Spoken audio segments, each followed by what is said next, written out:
Resentment toward the mother is one of the most powerful forces shaping the brain's architecture and behavioral patterns from childhood. In the early years, the mother is the primary source of safety and emotional grounding. When that bond is disrupted through rejection, coldness, or constant criticism, the child's brain records a state of threat. The amygdala becomes hyperactive and the prefrontal cortex learns to function under chronic stress. In adulthood, this often manifests as distrust, difficulty with intimacy, aggression, or an excessive need for control.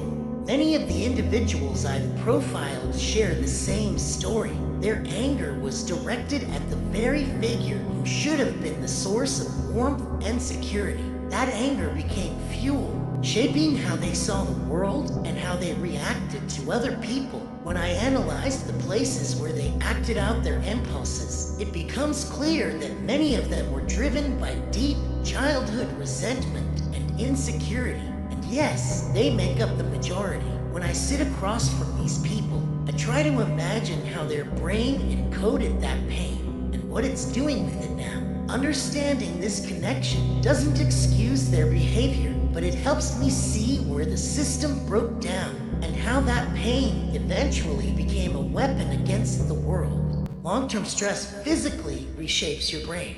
Sustained exposure to cortisol, the body's primary stress hormone, damages neurons in the hippocampus, a region critical for learning and memory. Research by neuroscientists like Robert Sapolsky and Bruce McEwen shows that chronic cortisol release shrinks dendritic branches, impairs synaptic plasticity, and reduces gray matter volume. Meanwhile, it heightens activity in the amygdala, the brain's fear and threat detection center, making emotional responses more reactive and harder to regulate. Over time, stress doesn't just alter your mood, it rewires your cognitive and emotional circuitry.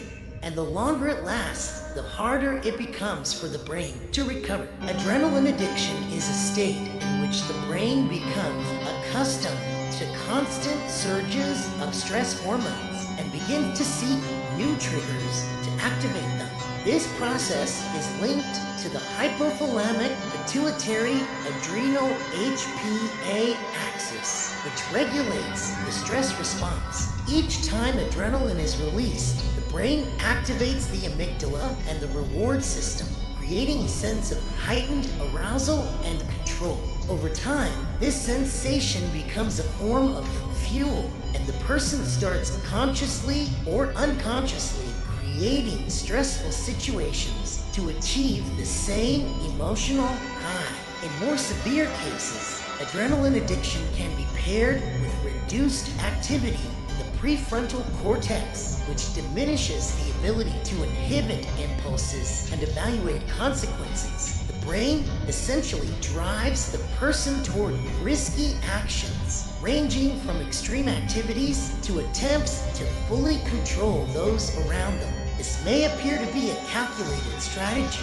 but in reality, it is a way to cope with internal tension and restore the accustomed level of stimulation. As a profiler, I've seen many cases where adrenaline addiction acted as a trigger for socially dangerous behavior. People who grew up in unstable environments or under constant threat adapt to a state of hypervigilance. Over time, the absence of stress feels almost unbearable to them. They actively seek risk, conflict, or dominance because only in those moments do they truly feel alive.